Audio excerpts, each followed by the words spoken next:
ખૂબ ખૂબ આભાર રમેશભાઈ, અનિતાબેન. ખૂબ જ આનંદ થયો અહીંયા આવીને, તમને બધાને મળીને, અને ખૂબ ખૂબ આભાર અહીંયા ઇન્વિટેશન માટે. અને હું સુપર એક્સાઇટેડ છું તમારા બધા સાથે સ્ટોરી શેર કરવા માટે. અને વેરી હેપી કે મારા હસબન્ડ આવ્યા, પણ લેટ આવ્યા, પણ હી મેડ ઇટ.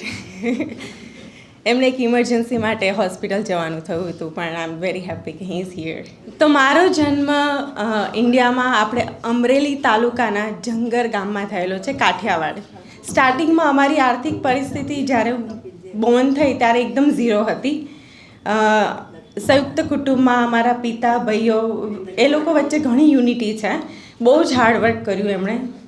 એમણે સ્ટાર્ટઅપ એક નાની દુકાનથી કર્યું હતું, અને પછી બિઝનેસ એમણે એક્સપાન્ડ કર્યો.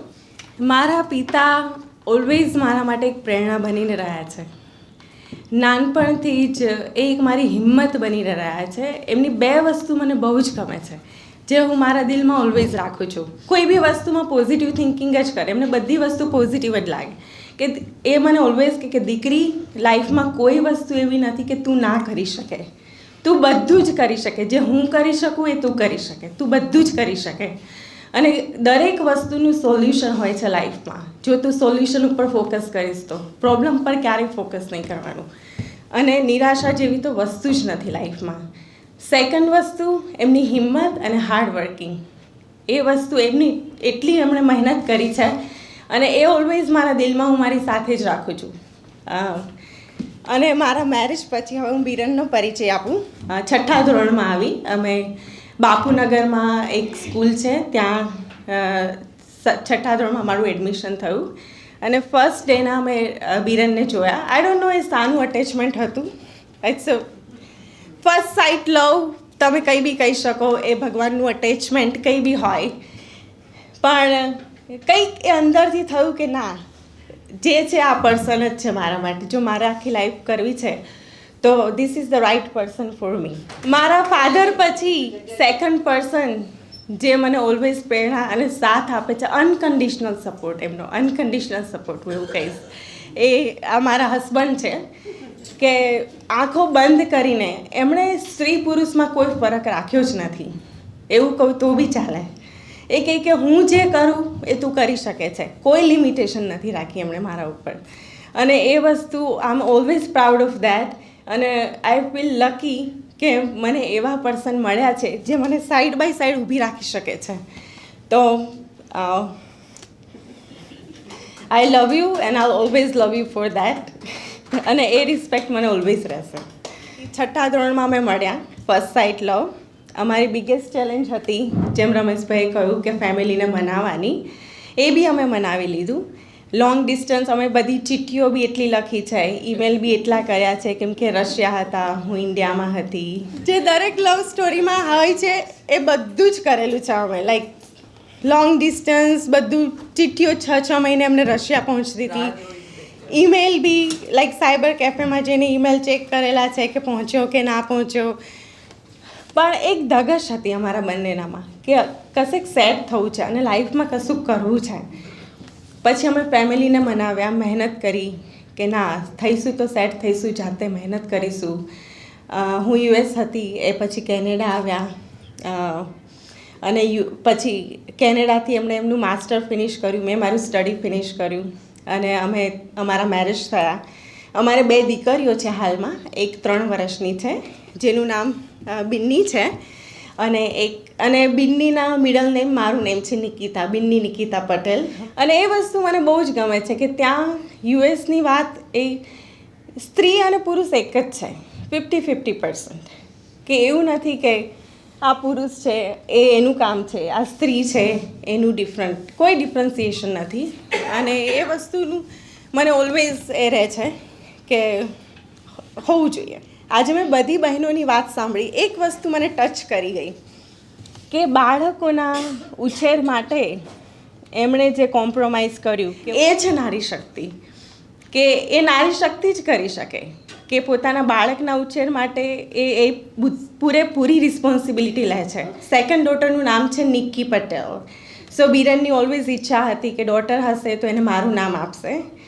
અને મારું નામ નિકિતા છે, પણ એ મને ઓલવેઝ નિકી કહીને બોલાવે છે. તો એમણે મારું નામ મારી સેકન્ડ ડોટરને આપ્યું અને I am always proud of that કે હું બધાને ગર્વથી કહી શકું છું કે મારી ડોટરનું નામ એને એની મધરનું નામ મળ્યું છે. સો હું વાત કરું ઇન્ડિયાની, તો મને અહીંયાનું ફૂડ બહુ જ ગમે છે.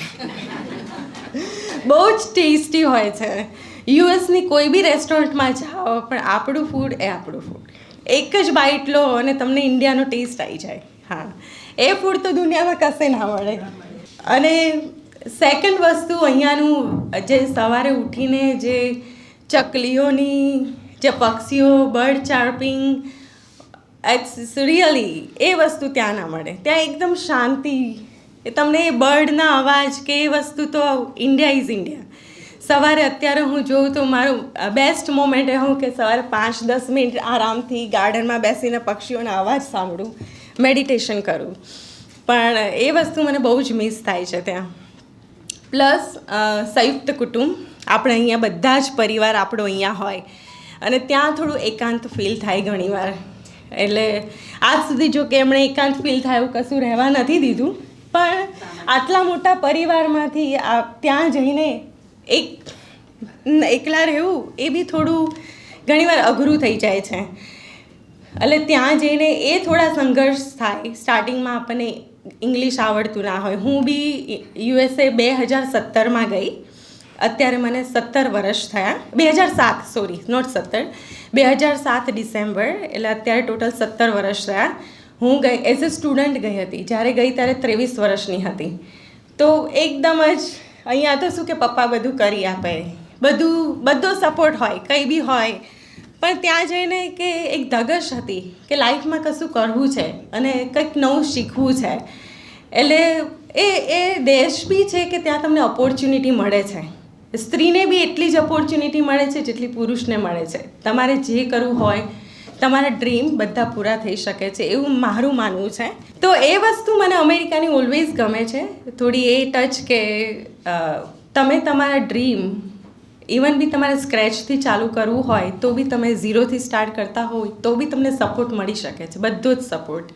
કમ્પેન્સેશન સારું છે, એ વસ્તુ બી અનધર થિંગ. સેકન્ડ વસ્તુ મેં જેમ કહ્યું, સ્ત્રી બધા જ ફિલ્ડમાં છે ત્યાં. નારી શક્તિ ઇઝ એવરીવેર. તમે તમારી લાઈફના ખુદ ડ્રાઈવર છો. તમારે ગાડી જ્યાં લઈ જવી હોય તમે લઈ જઈ શકો છો. તમારે જેટલી ઊંચી એ તમારા ઉપર છે, તમારામાં કેટલું ડિટર્મિનેશન છે, કેટલી ધગશ છે, અને you are driver of your own car. અને તમારે પેસેન્જર સીટમાં નથી બેસવાનું ત્યાં. એ નારી શક્તિ છે અને એ હોવું જોઈએ. કેમ કે નારી બધું જ કરી શકે છે. નારીને જે લિમિટેશન આપણે ખુદ બનાવીએ છીએ. મારા અન્ડરસ્ટેન્ડિંગ પ્રમાણે સ્ત્રી અને પુરુષ એ લેબલ છે. એ લેબલ સમાજે આપેલા છે. એ લેબલ હટાવી દઈએ તો આપણે બધા હ્યુમન બિંગ જ છીએ, બધા સિમિલર જ છીએ. એ આઈ થિંક એ હોવું જ ના જોઈએ સમાજમાં કે સ્ત્રી આ ના કરી શકે, સ્ત્રીથી આ ના થાય. પણ ઘણીવાર હું ઇન્ડિયાનું બી વિચારું, કલ્ચરલ છે, આઈ અન્ડરસ્ટેન્ડ, એનો વાંધો નથી. પણ ત્યાં એટલી ફ્રીડમ મળી શકે છે કે તમે તમારા ડ્રીમ્સ ફૂલફિલ કરી શકો. એટલે હું એટલું જ કહીશ. અને બીજું તો thank you so much invitation માટે, અને ખૂબ ખૂબ આભાર મને ચાન્સ આપ્યો મારા ગુજરાતીમાં વિચારો વ્યક્ત કરવાનો. અને થેન્ક યુ અગેન.